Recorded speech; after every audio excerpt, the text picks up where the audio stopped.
नमस्कार, मी साक्षी आणि एस मराठी न्यूजमध्ये आपलं स्वागत. पाहूया त्याच्या ठळक घडामोडी. जयंत पाटलांचं निलंबन, विधानसभा अध्यक्षांसाठी वापरल्या निर्लज्ज शब्दावरून कारवाई.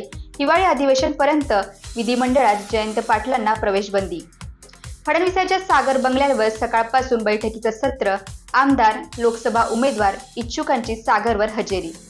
बीड जिल्ह्याच्या बॉर्डरवर पंकजा मुंडेंचं भव्य स्वागत. अक्षरशः फुलांचा वर्षाव.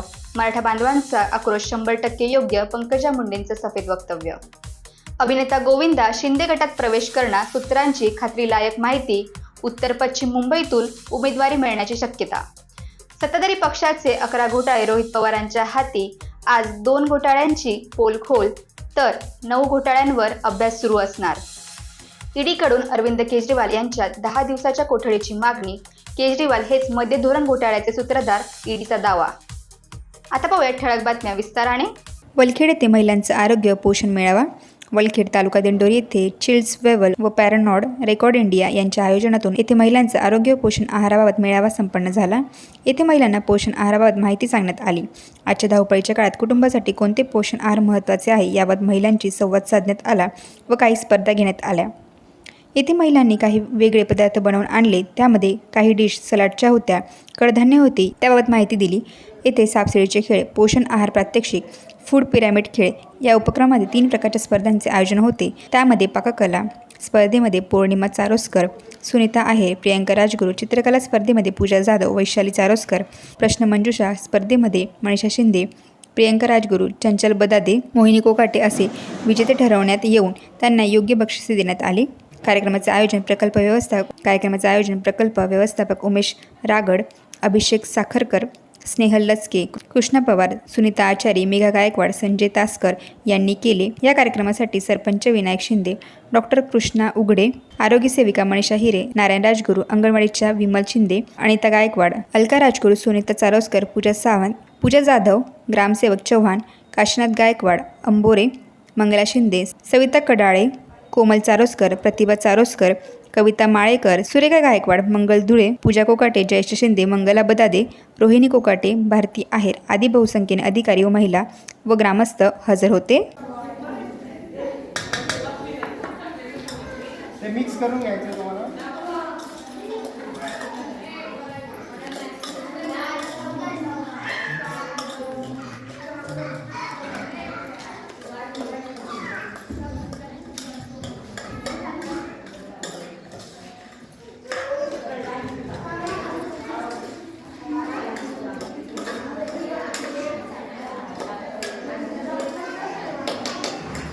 तर अगदी 5 ते 7 मिनटं लागतात ही जी रेसिपी आहे ती करायला. आणि हाय प्रोटीन आहे, त्याचबरोबर रक्तवाढीसाठीचे वेगवेगळे घटक याच्यात आहेत. आणि बऱ्याच लोकांना प्रश्न पण पडला असेल की हे सगळं कच्चं आहे, तर जास्तीत जास्त आपण जेवढं कच्चं खाल तर तेवढं शरीरासाठी चांगलं असतं. आणि बऱ्याच लोकांना मोड आलेले धान्य आवडत नाही, पण जेवढं आपण म्हणजे जीभ असते आपल्या जीभीला वेगवेगळे चव किंवा घेण्याची सवय झालेली असते, पण कसं असतं जेवढं म्हणजे बेचव खाल तेवढं ते आरोग्यासाठी चांगलं असतं. आणि त्याच्यामुळं तुम्ही तुमचा म्हणजे चवी पुरता न खाता एक आरोग्य चांगलं राहण्यासाठी कसं खाल, तर हे आपण आता फूड स्टॉल जिथं आहे तर तिथं ठेवणार आहोत. ज्यांना टेस्ट करायची असेल तर त्या ठिकाणी टेस्ट करू शकतात. तुमच्यामधून कोणी येईल का? आता फक्त आपल्याला जसं मी बनवून दाखवलं तसं कोणतरी 2 ताईंनी या आणि ती डिश बनवून दाखवा. ताट आहे का? 2 कोणत्या तरी ताईंनी या.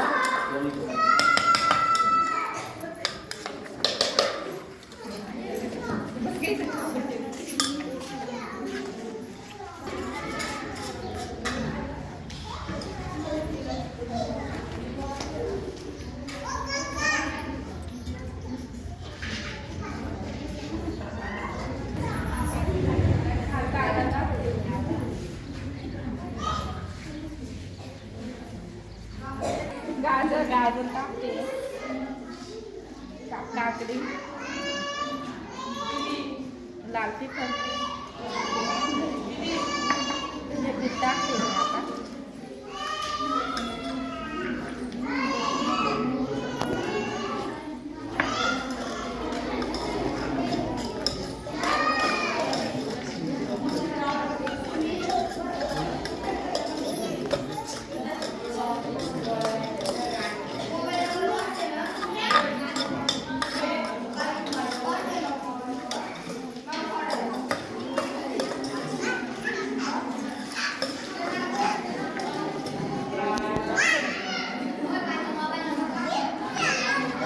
झाली टेस्ट करून बघता का तुम्ही? हो केस म्हणत होते मुलांसाठी ना मला पडते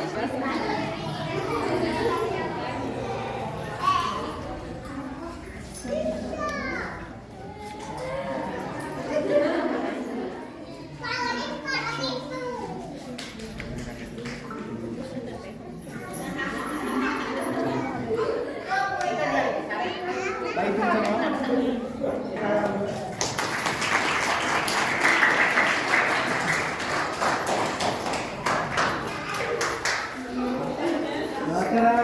तर आता थोडक्यात सगळ्यात जास्त कडधान्य जे आहेत ना ते वापरले. असं म्हणतात की ज्यांना हाडांचे वगैरे दुखणे असतात ना तर त्याच्यासाठी आपण प्रोटीन सोर्स वगैरे खातो. तर आपल्याकडे सांगितलं जातं की डाळी वगैरे खायच्या, पण जे मोड आलेले कडधान्य असतं ना त्याच्यात सगळ्यात जास्त प्रोटीन आणि कार्बोहायड्रेट्स असतात. त्याच्यामुळे आपल्या हाडांचं काही दुखणं वगैरे असेल तर त्याच्यामुळे ते जायचे चान्सेस जास्त असतात. त्याच्यामुळे हे आपण खाल्लं पाहिजे. म्हणजे आपल्या आठवड्याच्या आहारात आपल्या पोटात 4 ते 5 दिवस हे गेलंच पाहिजे आपल्या पोटात. त्याच्यानंतर आपण इथे कांदा यूज केला आहे. कांदा तर आपण एक चवीसाठी वापरतो. त्याच्यानंतर काकडी. आता उन्हाळा आहे, उन्हाळ्यात कसं होतं की आपण बाहेर वगैरे जातो, पाण्याचं प्रमाण शरीरातून कमी होत चालतं. तर काकडीमध्ये सगळ्यात जास्त पाणी असतं. त्याच्यामुळे आपण काकडी पण आपल्या रोजच्या आहारात खाल्ली पाहिजे. त्याच्यानंतर बीट. शक्यतो महिलांमध्ये ना रक्ताचं प्रमाण सगळ्यात जास्त कमी असतं आणि रक्ताचं प्रमाण वाढवण्यासाठी सगळ्यात असा चांगला जो कोणता उपाय असेल ना तो म्हणजे बीटमुळे सगळ्यात जास्त रक्त वाढतं. त्याच्यानंतर आपण इथं गाजर यूज केलं आणि टमॅटो आणि गाजरमुळे पण रक्त वाढायचे चान्सेस जास्त असतात. तसंच काकडीप्रमाणे टमॅटोमध्ये पण पाणीचं प्रमाण सगळ्यात जास्त असतं. त्याच्यामुळे आपण काकडी टमॅटो पण आहारात खाल्ली पाहिजे.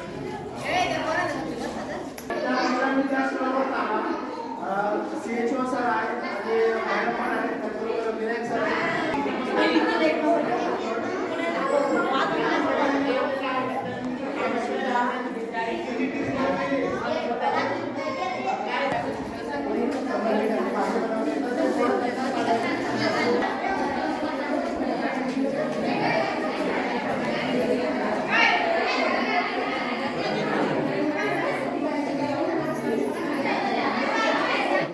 SMRTसाठी नारायण राजगुरू, वलखेड. आमदार रोहित पवार आणि योगेंद्र पवार यांच्या दडपशाहीचा सामना करावा लागत आहे. या संदर्भात त्यांना सुरक्षा पुरवण्यात यावी अशी मागणी करणारे पत्र बारामती लोकसभा खासदार यांनी पोलीस अधीक्षक पुणे ग्रामीण यांना लिहिले आहे. या पत्राची ते अवश्य दखल घेतील हा विश्वास सुप्रिया सुळे यांनी व्यक्त केला आहे. मराठा आरक्षणासाठी अजून एका तरुणाची आत्महत्या. टिकणारं आणि कायद्याच्या चौकटीत बसणारं आरक्षण मराठा समाजाला मिळावं म्हणून सगळे सोयरे या कायद्याची अंमलबजावणी व्हावी म्हणून बळेगाव तालुका नायगाव जिल्हा नांदेड येथील भिवजी देवदास पा बेलकर या युवकाने चिठ्ठी लिहून ठेवून विहिरीत उडी मारून आत्महत्या केली आहे.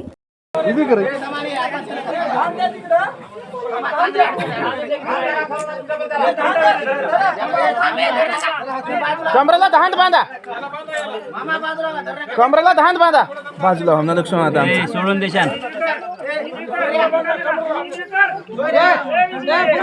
शूटिंग करा, शूटिंग शूटिंग.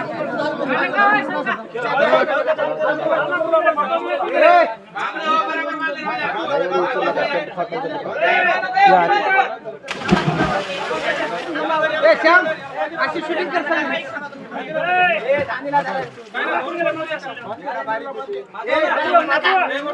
कमरेला बांधा हो.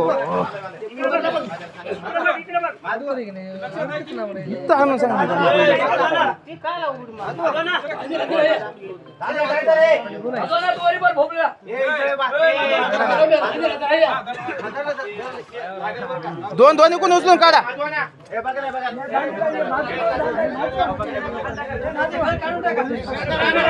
काना राहू द्या, गळाला राहू द्या.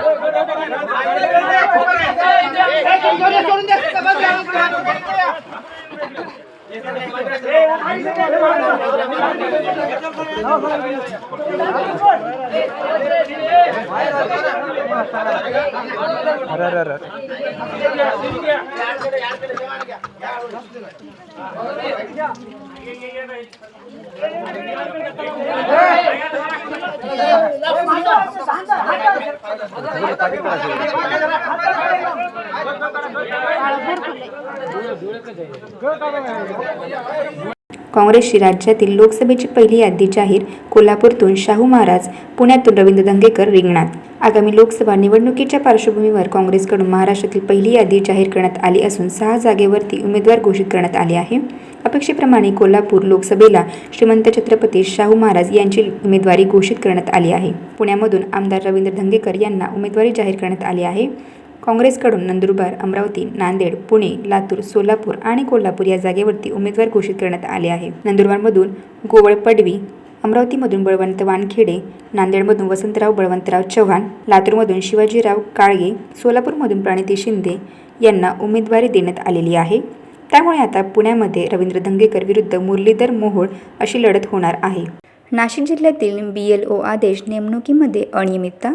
शिक्षक परिषदेचे उपजिल्हाधिकारी नाशिक यांना निवेदन. नाशिक जिल्ह्यातील सर्व तहसीलमधील तसेच दिंडोरी तालुक्यामध्ये उपविभागीय अधिकारी आप्पासाहेब शिंदे यांनी BLO आदेश प्राथमिक शिक्षकांना दिले. सदर आदेश देत असताना उपजिल्हाधिकारी निवडणूक अधिकारी नाशिक यांनी दिलेल्या मार्गदर्शन तत्वानुसार BLO आदेश न दिल्याने महाराष्ट्र राज्याचे शिक्षक परिषदेच्या वतीने उपजिल्हाधिकारी माननीय मंगरुळे साहेब यांना संजय बबनराव पगार, राज्य कार्यवाहक महाराष्ट्र राज्य शिक्षक परिषद प्राथमिक विभाग यांच्या नेतृत्वात निवेदन देऊन झालेल्या अन्यायाबाबत दाद मागण्यात आली.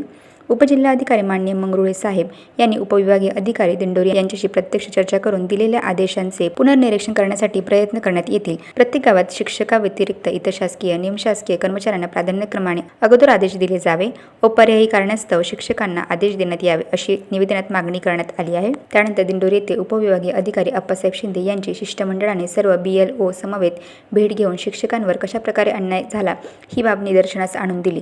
साहेबांशी सकारात्मक चर्चा झाली. तसेच निवडणूक कामानिमित्त तालुक्यातील धुरंधर आजारग्रस्त शिक्षक, स्तनंदा माता, गरोदर माता, दिव्यांग शिक्षक यांनी वैयक्तिक दिलेल्या अर्जाचा विचार करून त्यांच्या नेमणुका रद्द करण्यासाठी योग्य ती कारवाई व्हावी अशी मागणी शिक्षक परिषदेच्या वतीने तालुका अध्यक्ष रावसाहेब जाधव यांनी केली. याप्रसंगी जिल्हा नेते रमेश गोहिले, उपाध्यक्ष दीपक खरनार, दिंडोरी तालुका अध्यक्ष रावसाहेब जाधव, इगतपुरी तालुका अध्यक्ष वैभव उपासनी, तालुका कार्याध्यक्ष सुभाष बर्डे, कार्याध्यक्ष रवींद्र भरसट, कोषाध्यक्ष नितीन शिंदे, संघटक कैलास बांगर, विनोद महाले, अरुण रोडे, प्रेमचंद भोये, कैलास पवार, सुनील माळी, शैलेश कांदळकर, सुरेश भोये, नंदकिशोर नागपुरे, देविदास राठोड, जनार्दन राऊत, श्रद्धा शिंदे, हिराबाई महाले आदी उपस्थित होते. माननीय उपजिल्हाधिकारी सो आणि माननीय उपविभागीय अधिकारी यांनी योग्य वेळी जिल्हाभरातील आदेशात बदल करण्याचे आश्वासन दिले असेल तरी शिक्षकांच्या न्यायासाठी जिल्हाभरात BLO आदेश असणारे शिक्षक बंधू भगिनींशी संपर्क करून संबंधित BLO कामाविरोधात उच्च न्यायालयात रिट याचिका दाखल करीत आहोत अशी प्रतिक्रिया संजय पगार, राज्य कार्यवाहक सरचिटणीस यांनी दिली. महाराष्ट्र राज्य शिक्षक परिषदेचे राज्य कार्यवाह यांच्या नेतृत्वात माननीय उपजिल्हाधिकारी साहेबांची भेट घेतली आणि या संदर्भात आता स्वतः सर आपल्याशी बोलतील. माननीय उपजिल्हाधिकारी यांच्याबरोबर गेल्या काही दिवसांपूर्वी दिनांक 24/8/2023 रोजी एक सभा घेऊन त्यांच्याबरोबर चर्चा करण्यात आलेली होती की शिक्षकांना जे BLOचं काम दिलं जातं हे कसं बेकायदेशीर आहे किंवा हे कसं नियमबाह्य आहे आणि त्याबाबतचं स्पष्ट असं इतिवृत्त आणि त्या संदर्भाचे आदेश माननीय उपजिल्हाधिकारी यांनी तहसीलदारांना आणि संबंधित उपविभागीय अधिकाऱ्यांना दिलेले असताना देखील बऱ्याचशा गटांमधून विविध शिक्षकांना BLOचे आदेश दिल्यानंतर आपण एकदा कशा पद्धतीनुसार उपजिल्हाधिकारी यांच्या आदेशांची पायमल्ली ही उपविभागीय अधिकाऱ्यांच्या आणि तहसीलदार यांच्या पातळीवर होती या संदर्भाचा निवेदन आपण देऊन शिक्षकांना न्याय मिळावा याच्यासाठीची आजचा उपजिल्हाधिकारी यांच्याबरोबर गाठ घेऊन त्यांची चर्चा केलेली आहे. महाराष्ट्राचे पहिले मुख्यमंत्री यशवंतराव चव्हाण. यशवंतराव चव्हाण यांचे संपूर्ण नाव यशवंतराव बळवंतराव चव्हाण. यांचा जन्म 12 मार्च 1913 रोजी झाला. हे महाराष्ट्राचे मुख्यमंत्री होते. त्यांनी काही काळ भारताचे उपपंतप्रधान म्हणून काम केले होते तर काही काळ ते भारताचे संरक्षण मंत्रीसुद्धा होते. यशवंतराव बळवंतराव चव्हाण यांचा जन्म हेंद्रे पाटील मराठा समाजात झाला. जन्म 12 मार्च 1913 रोजी सांगली जिल्ह्यातील देवराष्ट्रे या गावी झाला. महाराष्ट्राचे पहिले मुख्यमंत्री व महाराष्ट्र शिल्पकार म्हणून ते ओळखले जातात. त्यांनी 1 मे 1958 रोजी धुम्यागडावर जाऊन तिथे पांडुरंगाची मूर्ती स्थापन केली व राष्ट्रसंत भगवान बाबांच्या समोर धुम्यागडास भगवानगड हे नाव दिले. ते प्रागतिक विचारसरणीचे होते. उत्कृष्ट संसदपटू, उदारमतवादी व अभ्यासू व्यक्तिमत्व म्हणून त्यांची ख्याती आहे. ते रसिक व साहित्यिक होते. युगांतर, सह्याद्रीचे वारे, कृष्णाकाठ, ऋणानुबंध ही त्यांची साहित्य संपदा आहे. तसेच मुंबईसह स्वतंत्र महाराष्ट्र निर्माण झाल्यानंतर 1 मे 1960 महाराष्ट्राचे पहिले मुख्यमंत्री म्हणून त्यांची निवड झाली. इसवी सन 1962 चीन युद्धाच्या काळात तत्कालीन पंतप्रधान पंडित नेहरूंनी यशवंतरावांची नेमणूक देशाच्या संरक्षण मंत्रिपदावर केली. हा त्यांच्या कारकिर्दीचा सर्वोच्च बिंदू म्हणता येईल. पुढील काळात त्यांनी उपपंतप्रधान, केंद्रीय गृहमंत्री, अर्थमंत्री, संरक्षण मंत्री, परराष्ट्र मंत्री ही पदे यशस्वीरित्या भूषवली. केंद्रात जनता पक्षाचे सरकार असताना 1977-78 ते विरोधी पक्षनेते होते. तसेच पुढे ते 8व्या केंद्रीय वित्त आयोगाचे अध्यक्ष देखील झाले. महाराष्ट्राच्या मुख्यमंत्रीपदी असताना त्यांनी काही महत्त्वाच्या योजना राबवल्या. यशवंतराव चव्हाण यांच्या नावाच्या संस्था देखील सुरू झाल्या. यशवंतराव चव्हाण नाट्यगृह मुंबई, यशवंतराव चव्हाण प्रतिष्ठान, जगन्नाथ भोसले रोड मुंबई, यशवंतराव चव्हाण मुक्त विद्यापीठ नाशिक, यशवंतराव चव्हाण मेमोरियल हॉस्पिटल पिंपरी पुणे, यशवंतराव चव्हाण विकास प्रशासन प्रबोधिनी पुणे. यशवंतराव चव्हाणांचे पुतळे देखील उभारण्यात आले. वरील संस्थेतील यशवंतराव चव्हाण महाराष्ट्र मुक्त विद्यापीठ हे महाराष्ट्रातील एक विद्यापीठ आहे. त्यांचे मुख्यालय नाशिक येथे आहे. प्राचार्य संजीव सोनेने हे सध्या विद्यापीठाचे कुलगुरू आहे व डॉक्टर दिनेश भोंडे विद्यापीठाचे कुलसचिव आहे. हे विद्यापीठ 1 जुलै 1988 रोजी सुरू झाले. विद्यापीठाचे संस्थापक कुलगुरू डॉक्टर राम ताकवले यांनी आपल्या कल्पक दृष्टीने, आपल्या कार्यपद्धतीने बहुमाध्यम तंत्राचा उपयोग करत लोकांना त्यांच्या गरजेची कौशल्य प्राप्त करून घेण्यासाठी आवड, सवड व निवड याला प्राधान्य देणारे अभ्यासक्रम तयार केले. त्यामुळे अशा प्रकारच्या शिक्षणाची संधी या विद्यापीठामुळे उपलब्ध झाल्या. देशातील या 5व्या मुक्त विद्यापीठास यशवंत चव्हाण यांचे नाव द्यावे असा आग्रह कुसुमाग्रज यांनी धरला. विद्यापीठाचे गीत कुसुमाग्रज यांनी लिहिले. यशवंतराव चव्हाण यांचा आर्थिक विचार प्रामुख्याने शेती, उद्योग, सहकार, समाजवाद, आर्थिक विषमता, विकासातील समस्या आणि नियोजनाचे महत्त्व इत्यादींशी निगडीत होत्या. यशवंतराव चव्हाण यांचे आर्थिक विचार प्रामुख्याने शेती, उद्योग, सहकार, समाजवाद, आर्थिक विषमता, विकासातील समस्या आणि नियोजनाचे महत्त्व इत्यादींशी निगडीत आहेत. यशवंतराव चव्हाण यांनी कृषीविषयक विचार मांडताना शेतीच्या मालकी हक्काचा प्रश्न, भूमिहीनांचा प्रश्न व कृषी विकासासाठी उपाय यावर अधिक भर दिला. त्यांच्या मते जमीन कसणारा शेतजमिनीचा मालक असावा. यशवंतरावांनी सामाजिक क्षमता व सामाजिक न्यायाच्या दृष्टिकोनातून शेतीचा विचार केला. भारतात शेती क्षेत्रात भूमिहीनांची संख्या अधिक आहे म्हणून वाजवीपेक्षा अधिक जमिनी असणाऱ्या लोकांनी त्यांच्या जमिनीवर 1-2% जमीन त्यांना द्यावी. तसेच जमीन अविकसित असल्याने ती अनुत्पादक व पडीक राहिली आहे. अशा जमिनी लागवडीसाठी आणणे आवश्यक आहे. शेती व्यापारी तत्त्वाने केली पाहिजे. शेतीच्या आधुनिकीकरणाच्या मार्गातील अडथळे दूर केले पाहिजे. नद्यांच्या पाण्याचा शेतीसाठी वापर केला पाहिजे. नद्यांवर धरणे बांधली पाहिजे. धरणे बांधल्याने विस्थापित होणाऱ्या लोकांचे पुनर्वसन केले पाहिजे. शेतकऱ्यांनी कृषीशास्त्राचा अभ्यास केला पाहिजे असे त्यांनी मत मांडले. आत्ताच भाजपचे नेते यांनी रस्त्याची जी आहे ती माहिती दिलेली आहे. तर याबद्दल काँग्रेसच्या पदाधिकाऱ्यांचं काय म्हणणं आहे? आमचे मित्र आदरणीय रणजित भाऊ देशमुख यांनी आत्ता नुकतंच सांगितलं की दिंडोरी तालुक्यातील रस्ते काही दिवसात चकाचक झालेले दिसतील. माझा त्यांना हा प्रश्न आहे की 5 वर्ष आपण सत्तेत आहात. यामागेही ते म्हणे की महाविकास आघाडीच्या नेतृत्वाखाली या तालुक्यात काही विकास झाला नाही. पण माझं त्यांना असं विचार नाही की आजही महाविकास आघाडीचे जे आमचे नेते होते आदरणीय झिरवळ साहेब हे आजही तुमच्या पक्षाचे नेते झालेले आहेत. विधानसभेचे उपाध्यक्ष आहेत ते.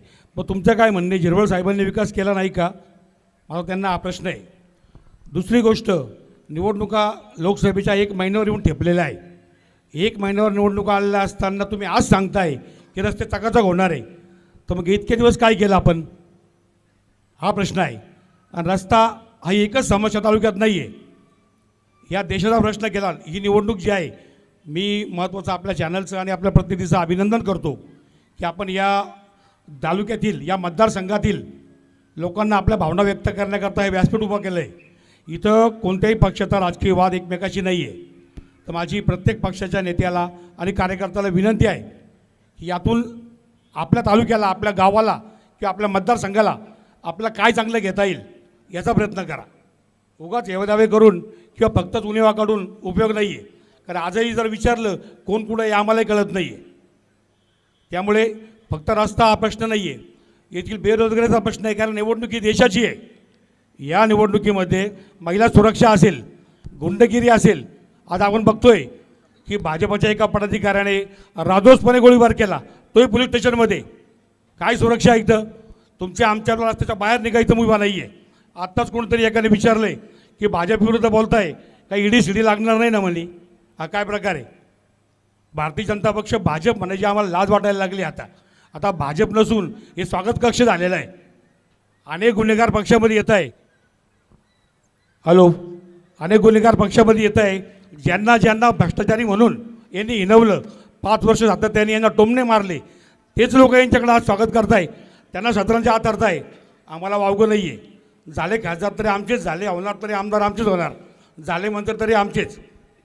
पण या तालुक्यातील लोकांचं काय? आणि जे भाजपचे निष्ठावंत आहेत त्यांचं काय? हा माझा प्रश्न आहे त्यांना. यावर आपण जाणून घेऊयात की प्रतिनिधींचं काय म्हणणं आहे. भगवान गायकवाड सर, तुम्हाला काय वाटतं? आताच सरांनी सांगितलं की त्यांच्या ज्या मागण्या होत्या किंवा त्यांचे जे काही म्हणणं होतं त्यावर तुमचं काय म्हणणं आहे?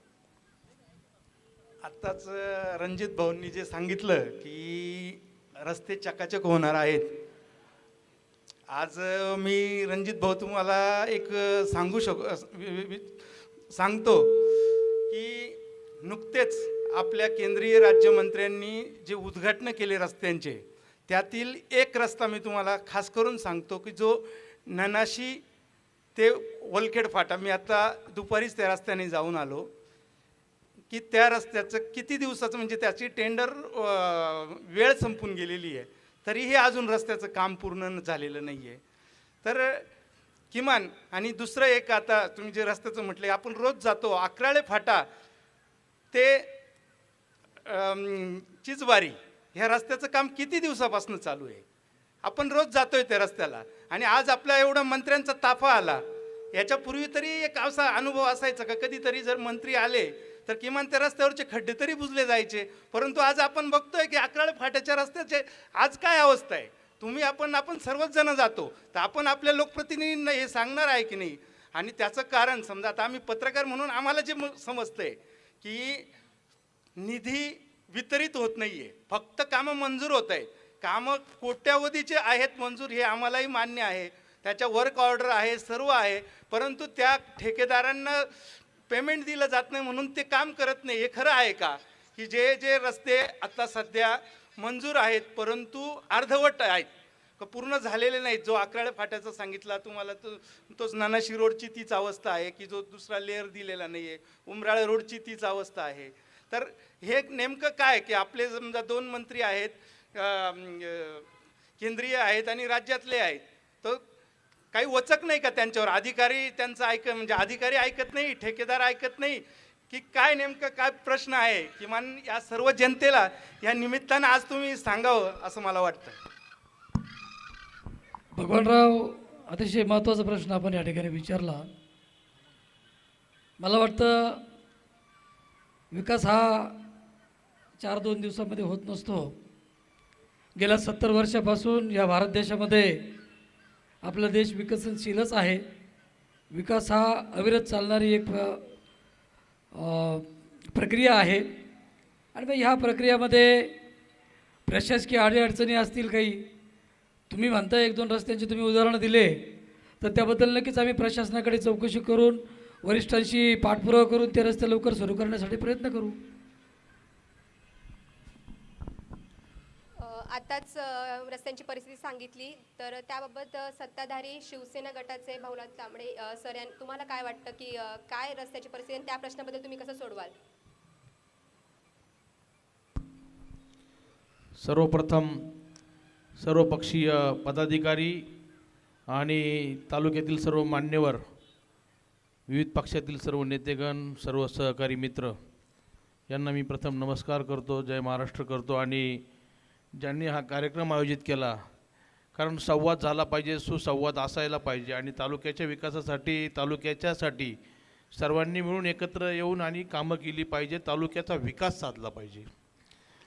त्यामुळं निश्चित प्रश्न विचारण्याचं पण असेल, पक्षाची भूमिका मांडताना पण असेल. निश्चितच बरोबर आहे, रणजित भाऊंनी सांगितलं, महाविकास आघाडीच्या काळामध्ये करोना काळ होता. करोना काळाच्या 2 ते 2.5 वर्षामध्ये निश्चितपणानं आपल्या सर्वांना माहिती आहे, नुसतं उत्तर द्यायचं म्हणून पण नाही किंवा कुणावर तरी चिखलफेक करायची म्हणून पण नाही. तर त्या 2-2.5 वर्षामध्ये विकासाचा रथ हा थांबलेला होता. त्यावेळेस असं सगळीकडं चिनबिन वातावरण झालं होतं. माणूस माणसाला विचारत नव्हता. प्रत्येकडे सगळीकडं दुःखाचा डोंगर कोसळला होता. प्रत्येक गावामध्ये बघितलं असेल तर स्मशानभूमीवरच गर्दी होती. आणि अशा कारकिर्दीमध्ये माणसाला एकमेकाला साथ देणं गरजेचं होतं, एकमेकापाशी उभं राहणं गरजेचं होतं. तेव्हा तो विकासाचा रथ निश्चितपणे थांबला होता. आणि शेवटी आपला तालुका आहे आपल्यावाला, तर आपल्या तालुक्यामध्ये आपल्याला स्वतःला पण वाटतं ना आपल्या तालुक्याचा विकास झाला पाहिजे. रस्ता असन, पाणी असन, वीज असन, लोकांना बेरोजगारांना कामगार असेल, अनेक प्रश्न आहेत तालुक्यामध्ये. हे करत असताना बांधवांनो आपल्याला माहिती आहे अनेक म्हणजे मंदिरात जाणं बंद होतं, सण उत्सव बंद होते. परंतु काही काळानंतर योगायोगानं जे काही घडलं राज्यानं तुम्ही आपण सर्वांनी बघितलेलं आहे. त्यानंतर या राज्याचे मुख्यमंत्री म्हणून जे आजच्या काळामध्ये आजच्या युगामध्ये राज्यामध्ये एक लोकप्रिय दमदार नेतृत्व, एक कर्तृत्ववान नेतृत्व म्हणून आदरणीय एकनाथरावजी शिंदे साहेबांनी 30 जून नंतर जी शपथ घेतली आणि मुख्यमंत्री आणि उपमुख्यमंत्री दोघांनीच पहिले 3-4 महिने पहिल्यांदा सुरुवातीचा काल होता, गणेश चतुर्थी होती, मग गणेशोत्सव साजरा केला.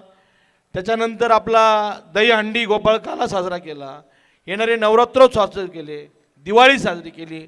पहिले लोकांना एकत्र येऊन म्हणजे येण्याचं काम सुरू केलं. लोकांच्या मनात भावना होती, आम्हाला मंदिरात पण एंट्री नव्हती, कोणाबरोबर बोलायचं पण नाही, 4 जणांनी एकत्र उभं राहायचं नाही. पहिलं ते हटवलं. त्याच्यानंतर नागरिकांनी खऱ्या अर्थानं मोठे सहकार्य केलं. परंतु मग राज्याच्या विकासामध्ये मग निधीची कमतरता होती. परंतु डबल इंजिन सरकार असल्यामुळं केंद्र शासनाची मदत, आदरणीय देशाचे पंतप्रधान ज्यांनी आपल्या भारत देशाचं नाव नवे भारत देशापर्यंत जगामध्ये उंचावलेलं आहे, जगाच्या सर्व उंच शिखरावर नेऊन ठेवलेलं आहे. ही निश्चितपणानं आपल्या सर्व नागरिकांसाठी, ही भारतासाठी भूषणावह बाब आहे. आणि त्यांच्या मार्गदर्शनाखाली या राज्यामध्ये एकनाथरावजी शिंदे साहेब आणि उपमुख्यमंत्री अजितदादा, देवेंद्र फडणवीस साहेब आणि मंत्रिमंडळ. आता आपल्या समस्या खूप आहे, समस्यांचा पाडाच आहे डायरेक्ट.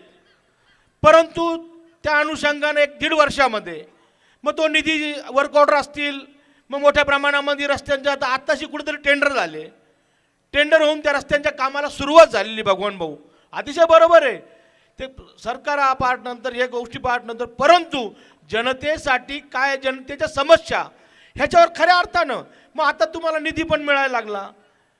सरकार व्यवस्थित स्थिर झाल्यानंतर तुम्हाला 1.5 वर्षात मुख्यमंत्री उपमुख्यमंत्र्यांनी चांगली भरीव कामगिरी केली आणि रस्त्याचं कामं कुठंतरी आत्ताशी चालू झाले, त्याला निधी पण वितरित झालेला आहे. आणि राहिलं तुम्ही तो एक प्रश्न केला की टेंडर, त्या लोकांचं निश्चितपणानं त्या कॉन्ट्रॅक्टर लोकांना पैसे नव्हते मिळालेले, त्या लोकांचे हाल आहे. 2.5 वर्षापासून लोकांना आता कॉन्ट्रॅक्टर समजा कोणी घेतलं, कोणत्या व्यक्ती कॉन्ट्रॅक्टर त्यांनी काम घेतलं पण त्याला पैसेच नाही मिळाले, तो कुठून आणणार आहे? साधा प्रश्न आहे. तर या सगळ्या समस्याला महाराष्ट्र सरकार तोंड देत होतं. आता कुणीकडे तरी मोठ्या प्रमाणामध्ये त्याच्यामध्ये निधीचं जे असेल तो पण प्रॉब्लेम सॉल्व्ह होत आहे. महत्वाचा विषय म्हणजे ह्या राज्य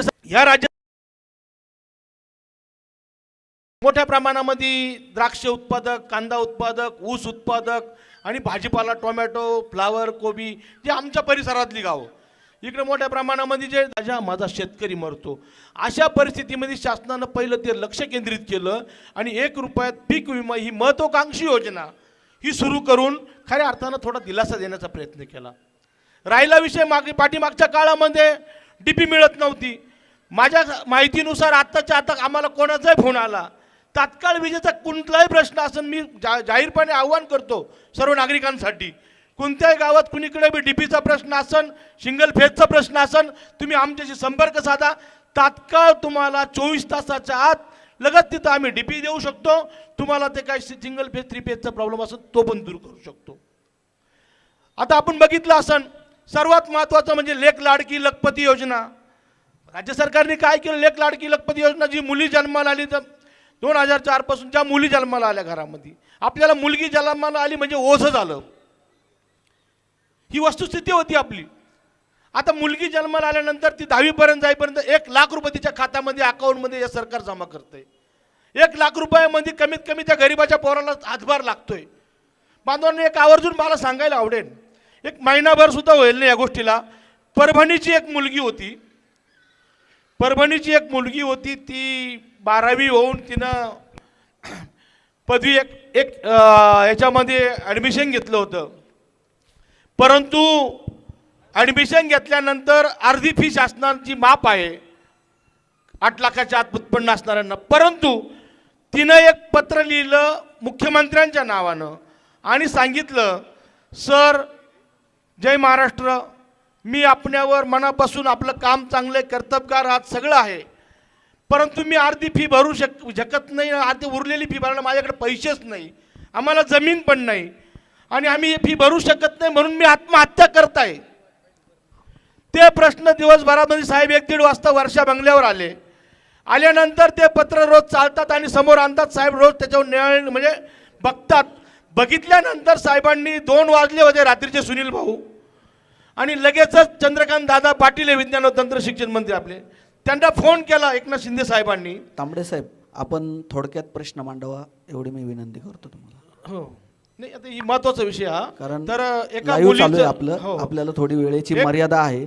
सर्व सर, प्रतिनिधींना विनंती आहे का बाबा त्यांनी आपलं म्हणणं थोडक्यात मांडावं. मी हा मुद्दा पूर्ण करून घेतो की त्या मुलीच्या बाबतीमध्ये लगेचच 2 वाजता चंद्रकांत दादांना फोन केला. चंद्रकांत दादांनी तो फोन एवढा रात्रीचा मुख्यमंत्र्याचा फोन का आला, काय झालं बुवा म्हणून फोन उचलला, विचारलं, आणि शिंदे साहेबांनी त्यांना विचारलं, दादा आपण ज्या मुलींसाठी जी सवलत जाहीर केली आहे 50%ची, त्याच्यामध्ये मग गव्हर्नमेंटवर ऑलरेडी ते म्हणा 300 कोटी रुपयाचा अधिभार बसलेला असतो. अहो हो आहे, परंतु एक मुलगी आत्महत्या करत आहे, ती या महाराष्ट्राची लेक आहे आणि ती सांगते आहे असा प्रश्न झालेला आहे, मी फी भरू शकत नाही. बांधवांनो, मुख्यमंत्र्यांनी दादांना सांगितलं की दादा माझी विनंती आहे, तुमच्या डिपार्टमेंटला विचारा आणि सांगा, लागलीच की संपूर्ण आपल्या मुलींसाठी संपूर्ण फी माफ करायची आहे आपल्याला.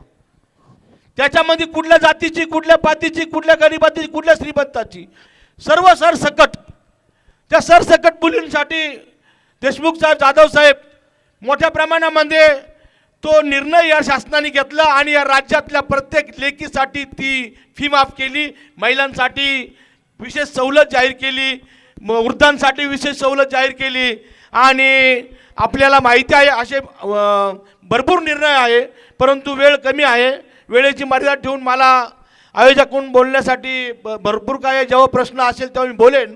परंतु मी इतकंच, सरकार गतिमान आहे, वेगवान निर्णय, कामं गतिमान आहे, राहिलेल्या समस्या सोडवायच्या आहे, दिंडोरीचा विकास कसा साधायचा आहे यावर आमचं लक्ष केंद्रित आहे. मी शिवसेना ठाकरे गटाच्या तालुका प्रमुखांना विनंती करते की त्यांनी जे आत्ता ठाकरे शिंदे गटाच्या पदाधिकाऱ्यांनी जे सांगितलं, बाबी सांगितल्या किंवा त्यांनी जे म्हणणं मांडलं त्यावर आपली बाब काय किंवा आपलं काय म्हणणं आहे की त्यांनी एवढ्या योजना सांगितल्या, निर्णय सांगितले. प्रथमतः मी रणसंग्राम दिंडोरी यस मराठी न्यूजचे अभिनंदन करतो, स्वागत करतो आणि माझ्या सर्व राजकीय मित्रांना इथं बोलवलं त्याबद्दल मी अभिनंदन करतो. मी दिंडोरी तालुका, आत्ताच सत्ताधारी पक्षाचे सर्व माझे मित्र यांनी सांगितलं की हा दिंडोरी तालुका शेतीप्रधान आहे, परंतु या सरकारचं, केंद्राचं आणि महाराष्ट्र राज्याचं शेतकऱ्यावरच लक्ष नाही. शेतकऱ्याचे द्राक्ष बाग तयार झाले का निर्यात बंदी करायची, अधिभार वाढवायचा, कांदा निर्यात बंदी करायची, असे अनेक प्रश्न आहे. परंतु मी 3च प्रश्न घेणार, मला 3 मिनटं वेळ द्यावे अशी मी विनंती करतो. पहिला प्रश्न आपल्या ज्या केंद्रीय आरोग्य राज्यमंत्री आहे त्यांच्या आरोग्याचा विषय घेणार. तर तुम्ही दिंडोरी लोकसभेमध्ये जवळजवळ ग्रामीण रुग्णालय 90 ते 100 ग्रामीण रुग्णालय असतील, तर एकाही ग्रामीण रुग्णालयाला उपजिल्हा रुग्णालयाचा दर्जा मिळाला नाही आणि ह्या ग्रामीण रुग्णालयामध्ये शेकडो पदं रिक्त आहे. तर त्यामध्ये मी दिंडोरी, पेठ आणि वणी या विधानसभा मतदारसंघामध्ये 5-5 म्हणजे क्लास 1, क्लास 2 आणि क्लर्क यांचे 15 ते 20 पदं रिक्त आहे, ते पण 5 वर्षात भरले गेलेले नाही आहे आणि त्यांनी आता उद्घाटनांचा सपाटा लावला आहे. आणि सोशल मीडियावर आपण बघतोय रस्त्यांच्या बाबतीत 19,000 कोटीचे रस्ते. आम्हाला प्रश्न पडला 19,000 कोटीचे असले तर आपण दिंडोरी मतदारसंघामधून दिंडोरी लोकसभेमधून ह्या ताईंना बिनविरोध देऊ आपण. कारण एवढा सुजलम सुफलम जर होत असेल, एवढा निधी येत असेल, तर त्यांनी माझ्या मित्रांनी सांगितलं पाहिजे की 19,000 कोटी निधी आला कुठं, त्याचा हिशोब दिला पाहिजे.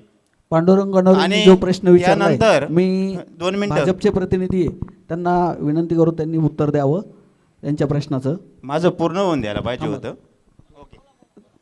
नाही नाही, तुम्ही आता त्यांनी जो मांडला ना त्याचं उत्तर द्या ना, आम्ही सांगतोय त्यांना थांबायला. पुन्हा संधी दिली जाईल त्यांना. आमचे सहकारी उभाटा गटाचे अध्यक्ष उद्धव बाळासाहेब ठाकरे. उद्धव बाळासाहेब ठाकरे. बरं, उद्धव बाळासाहेब ठाकरे, उद्धव बाळासाहेब ठाकरे गटाचे अध्यक्ष यांनी जो 19,000 कोटीचा जो मुद्दा उपस्थित केला, तर ते 19,000 कोटी केंद्र आणि राज्य ह्या दोन्ही सरकारचे मिळून ह्या दिंडोरी लोकसभा मतदारसंघात आलेले आहेत.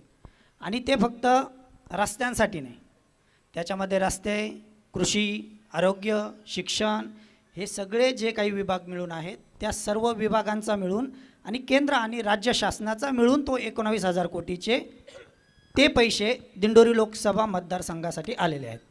योगेशजी, 19,000 कोटी आहेत ते. हो, 19,000 कोटी सर्व विभागांना मिळून दिंडोरी लोकसभा मतदारसंघात हो, म्हणजे दिंडोरी 8.5 लोकसभा, तालुक्यांमध्ये. दिंडोरी लोकसभा प्लस नाशिक. कारण शेवटी नामदार डॉक्टर भारतीताई पवार ह्या काही दिंडोरी लोकसभेपुरत्या मर्यादित नाही. त्याच्यामध्ये काही त्यांनी नाशिक जिल्ह्यासाठी सुद्धा निधी आणला. त्यामध्ये नाशिकचे सुद्धा, नाशिक शहरामध्ये सुद्धा क्रिटिकल केअरसारखे हॉस्पिटल जे आता अद्ययावत त्याचं त्या ठिकाणी काम चालू आहे. आपण जर अनेक जण सिव्हिल हॉस्पिटलमध्ये गेला असाल, त्याच्या बॅक साईडला मोठी इमारत त्या ठिकाणी चालू आहे. असे नाशिक जिल्हा प्लस दिंडोरी लोकसभा मतदारसंघ असे मिळून 19,000 कोटी रुपये आलेले आहे. आणि हो, 19,000 कोटीच आलेले हे छातीटोकपणे सांगतो. जिल्हा प्रमुखांनी आपलं म्हणणं पूर्ण करावं अशी विनंती करतो. हॅलो. आत्ताच आमचे मित्र यांनी 19,000 कोटीचा शब्द सांगितला का 19,000 कोटीच जोऱ्यात बोललं म्हणजे 19,000 कोटी आले असं होत नाही योगेश भाऊ. 19,000 कोटी फार मोठा आकडा आहे. आणि तुम्ही शिक्षण म्हटले तर मी थोडक्यात उदाहरण देईल. मी जास्त तालुक्यात बोलणार नाही. मी माझ्या गावामध्ये जिल्हा परिषदची शाळा आहे, प्राथमिक आरोग्य केंद्र आहे आणि ग्रामपंचायत आहे. तर माझ्या प्राथमिक आरोग्य केंद्राला 1 रुपया आला नाही, जिल्हा परिषदेला 1 रुपया, म्हणजे जिल्हा परिषदेची शाळा आहे, 1 रुपया आला नाही. तुम्ही तुमच्या कॅलेंडरमध्ये लिहिलं आहे 450 कोटी, त्याच्यातला 1 रुपया एखाद्या गावाला तर यावा, सगळ्यात महत्त्वाचं. आणि निधी आणला याचं दुमत आम्हाला, आमचा विरोध नाही त्या निधीसाठी, तुम्ही समजून घ्या. आकडा फार मोठा आहे. आणि आरोग्याच्या ज्या जागा आहे योगेश भाऊ, ज्या 15 जागा आहे दिंडोरी, पेठ आणि वणी, त्या 15 जागा 5 वर्षापासून रिक्त आहेत आपल्या आरोग्यमंत्र्यांनी. आणि आम्ही पाठपुरावा केला आणि तुम्ही पण केला योगेश भाऊ, पण त्या जागा भरल्या गेल्या नाही. तर त्या जागा भरल्या गेल्या पाहिजे हा आमचा उद्देश आहे. निदान या निमित्तानं येस मराठी न्यूजवर हा प्रश्न निघाला, त्या ताई पण ऐकतील. तुम्ही पदाधिकारी आहे सत्ताधारी पक्षाची, आणि त्या जागा भरल्या गेल्या तर आपला तालुका हा आदिवासी आहे, त्या लोकांना, गोरगरीब जनतेला त्याचा लाभ होईल. कारण ज्या आशा वर्कर आहे आता योगेश भाऊ, आशा वर्कर आहे, किती दिवसापासून संप चालू आहे. अंगणवाडी कार्यकर्त्यांचा स्वातंत्र्य मिळाल्यापासून पहिल्यांदा 90 दिवसापासून संप चालू आहे. तर आपले 2 लाल दिवे काय करायचे त्या लाल दिव्यांशी? आपण 90 दिवसापासून जर अंगणवाड्या बंद आहे, काय करायचे त्या लहान मुलांनी? त्यांच्यासाठी काय केलं या दोन्ही नेत्यांनी आपल्या? हा प्रश्न विचारायचा अधिकार नुसत्या राजकीय पक्षांना नाही, तुम्हाला पण आहे, जनतेला पण आहे. आणि तो विचारला तर तुम्ही तेवढं काही टेन्शन घेऊ नका. त्या प्रश्नाचं उत्तर आमचं नाही ऐकणार ते लोकप्रतिनिधी, पण तुम्ही निदान फोन करून सांगा का बाबा हो, आता निवडणुका आल्या, आता तरी सोडवा. हीच आमची माफक अपेक्षा आहे. सन्मान्य अध्यक्ष, आम्हाला टेन्शन घ्यायचं कारणच नाही आहे. आम्ही जे दिलं आहे तेच सांगतो आहे. आता तुम्ही सांगितलं तुमच्या गावात 1 रुपया आला नाही. आता तुम्ही जर पाठपुरावा करण्यासाठी कमी पडला असं तर येईल कुठून? शेवटी आई तर कोणी आणून देणार नाही. त्याच्यासाठी पाठपुरावा हा महत्त्वाचा विषय आहे.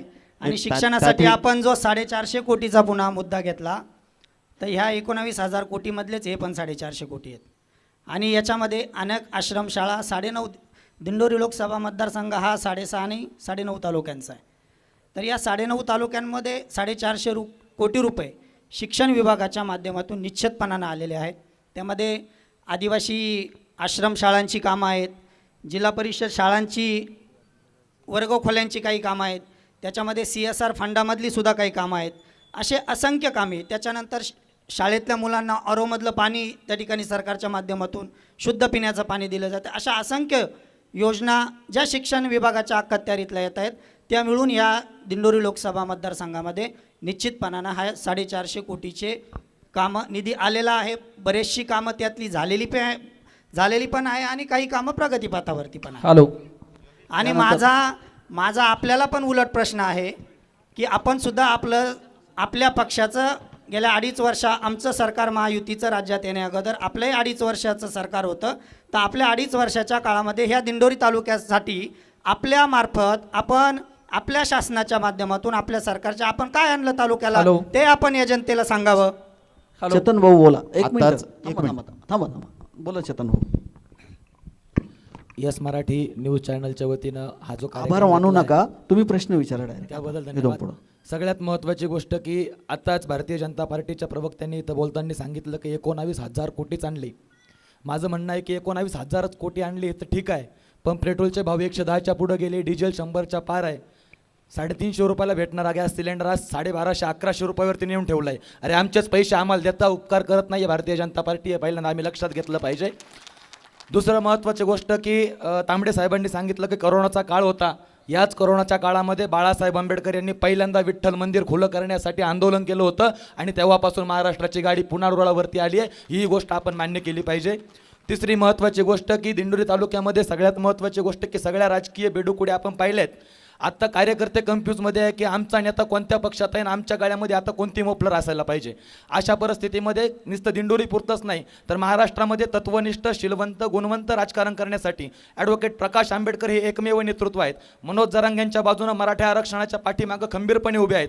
अपेक्षा अशी आहे की भारतीताई पवार यांनी रस्त्याचे उद्घाटन करण्यापेक्षा खासदारचं काम रस्त्याचे उद्घाटन करणं नाही आहे, तर खासदारचं काम आहे की संसदेमध्ये तिथं ठराव मांडणं, तिथं मराठा आरक्षणाबद्दल बोलणं. ही भूमिका खासदाराची असली पाहिजे. रस्त्याचं उद्घाटन करणं, गटारी साफ करणं हे खासदाराची कामं नसतात. आणि शेवटचा मुद्दा मांडतो की बाळासाहेब आंबेडकरांनी सगळ्यात महत्त्वाची गोष्ट आमचे मित्रपक्ष इथं बसलेत, सर्वांच्या वतीनं सांगतो की बाळासाहेब आंबेडकरांची महाराष्ट्राच्या राजकारणामधली भूमिका होती की काँग्रेस, राष्ट्रवादी काँग्रेस आणि उद्धव बाळासाहेब ठाकरे यांची शिवसेना आम्हाला सन्मानपूर्वक म्हणजे सगळ्यात महत्त्वाची गोष्ट की प्रकाशजी आंबेडकर साहेबांचं राजकारण हे सत्तेशी केंद्रबिंदू नाही आहे, तर स्वाभिमान हा आमच्या राजकारणाचा केंद्रबिंदू आहे.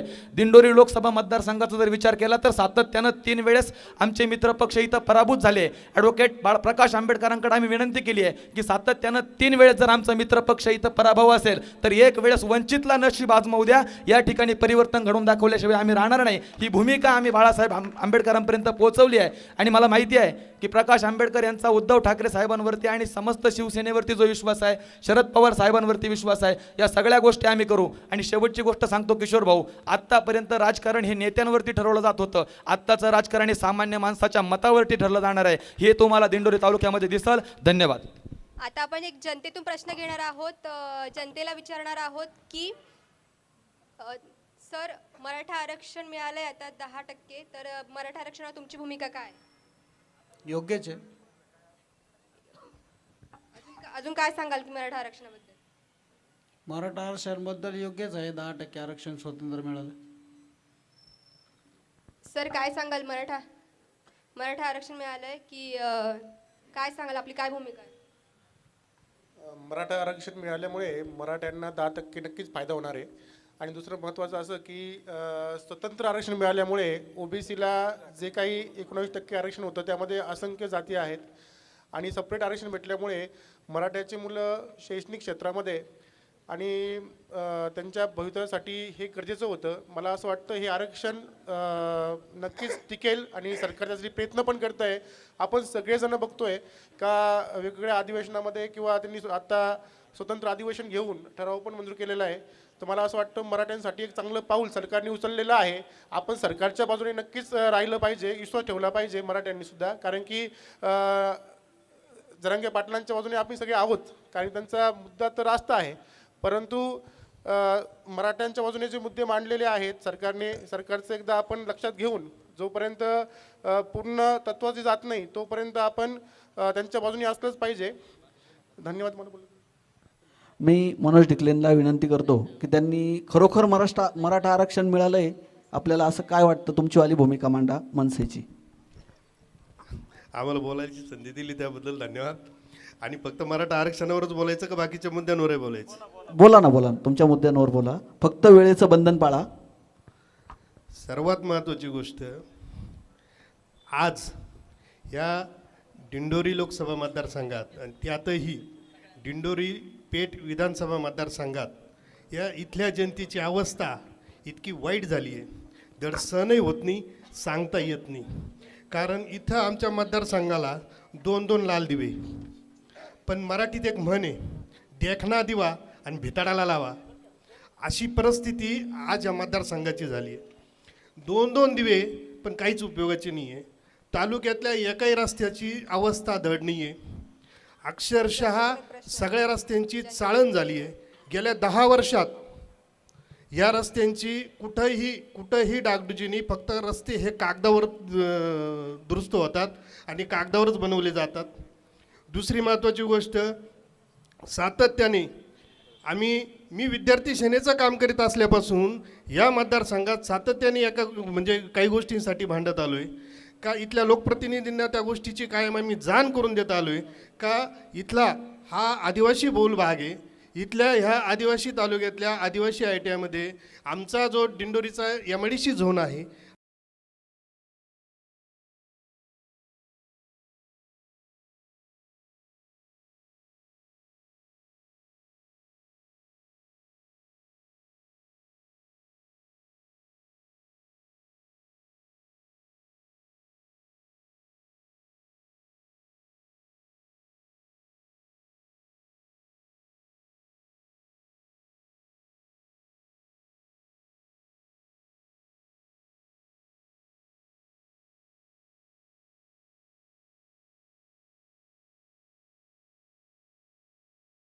पाहिजे.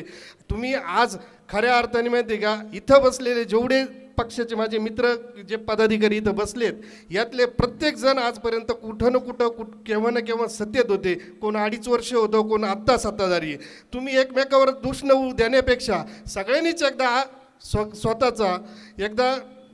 स्वतःच्या आत्म्याला एकदा विचारा का खरोखर आपल्या पक्षाने किंवा आपल्या लोकप्रतिनिधींनी तालुक्यासाठी किती भरीव काम केलं आहे, हे एकदा जनतेला खऱ्या अर्थाने स्वतःच्या छातीवर हात ठेवून सांगावं. तालुक्याची दुर्दशा इतकी वाईट आहे का आमच्या तालुक्यातल्या जनतेला दुर्दैवाने म्हणावं लागतं, धरणं आमच्या उशाशीन, कोरड आमच्या घशाला. आज ज्या गावांमध्ये अक्षरशः जे गावं धरणामध्ये जाताना विस्थापित झाले, त्या गावांचीच पिण्याची पाण्याची अवस्था इतकी वाईट आहे की एकदा दिवाळी गेली का त्या गावाला टँकरनी पाणी पोचवावं लागतं. किती वाईट अवस्था आहे. आणि तुम्ही जे सांगतायत शिक्षणाच्या बाबतीत 450 कोटी नाही 540 कोटीचा आकडा इथं शिक्षणाच्या बाबतीत जे सांगितलं जातं, अक्षरशः एकंदरीत प्रश्न कळालेला आहे त्यांना का काय भाऊलाल तांबडे साहेबांनी उत्तर द्यावं. सत्ताधारी त्यांचा प्रश्न असा आहे का तालुक्यामध्ये आजही पाणी टंचाईला सामोरे जावं लागतंय. मिशन जल जीवन अंतर्गत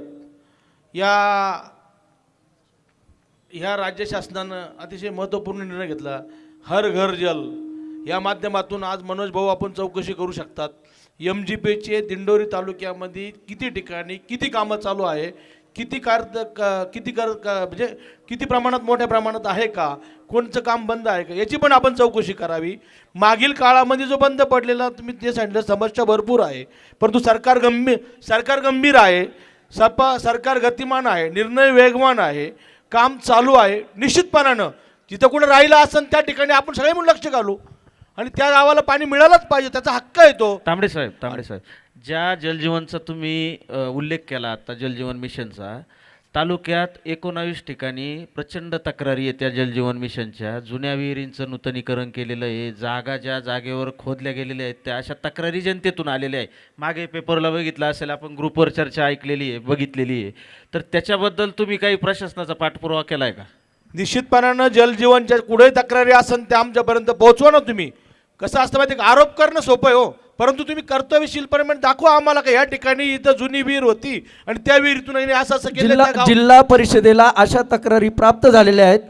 जिल्हा परिषदेला तिथल्या स्थानिक जिल्हा परिषदेच्या वार्ताहरांनी त्याची नोंद घेतलेली. मला वाटतं योगेश भाऊ त्याच्यात आहे प्रोसेसमध्ये.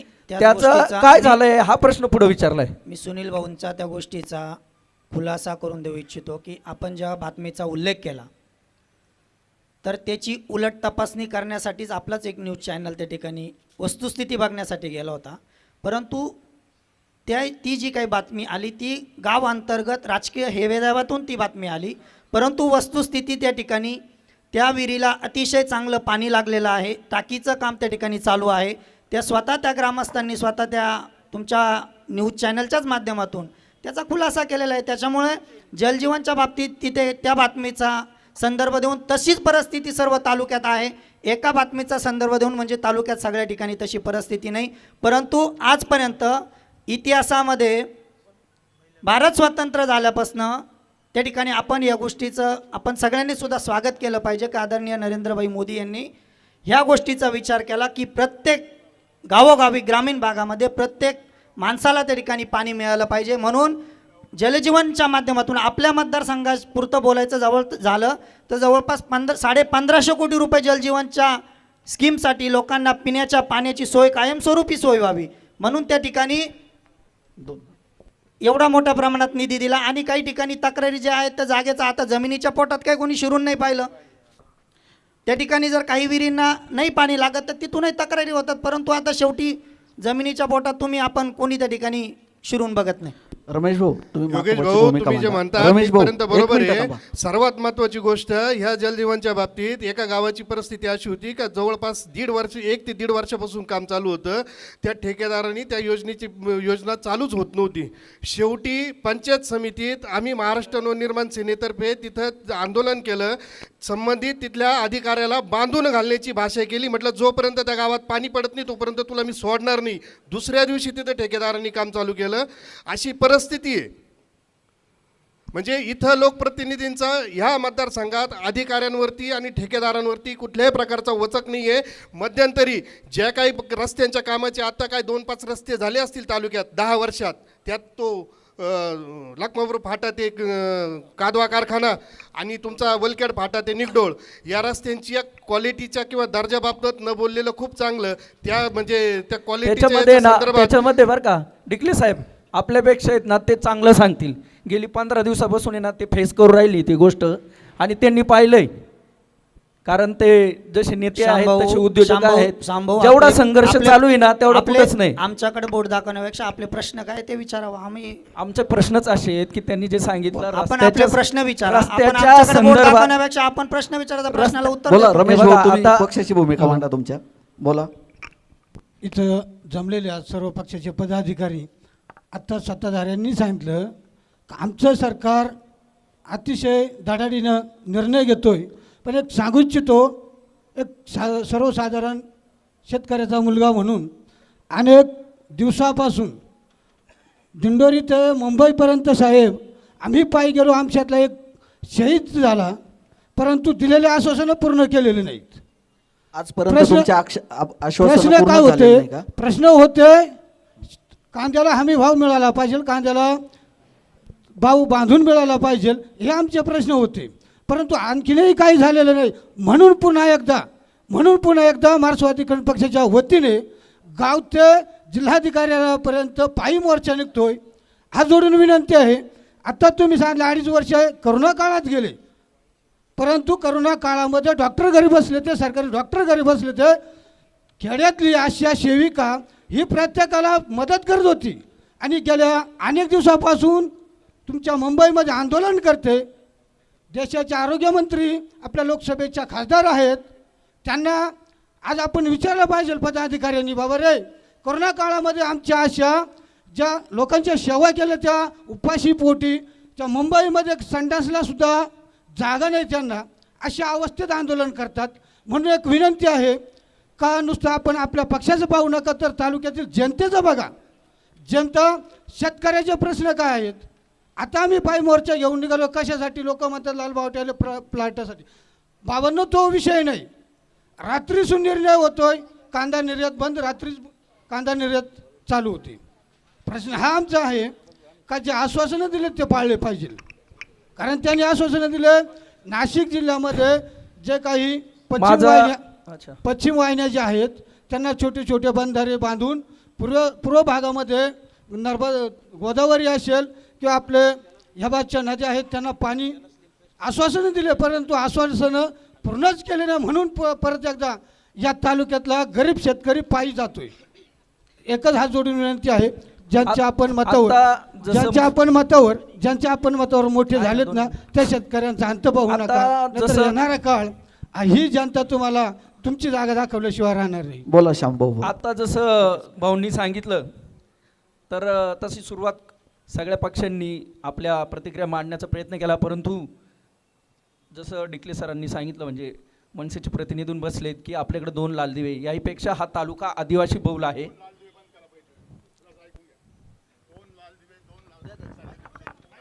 एक मिनिट बोला माईकवर बोला. अहो चर्चा आहे, हो द्या काकाजी. खालून बोलतो, वर बोलतो थांबा ना. नामदार जिरवाळ ऐकू आहे, आचारसंहिता आहे याला.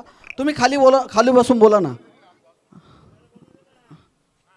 ठीक आहे, प्रतिनिधी म्हणून बसा आणि बोला. हां, ऑन करा माईक. नामदार जिरवाळ हे विधानसभेचे उपाध्यक्ष आहे, ते संविधान पद आहे. नार्वेकर सभापती आणि ते उपाध्यक्ष हे संविधान पद आहे. त्या पदावर लाल दिव्याचा कोणताही संबंध नाही.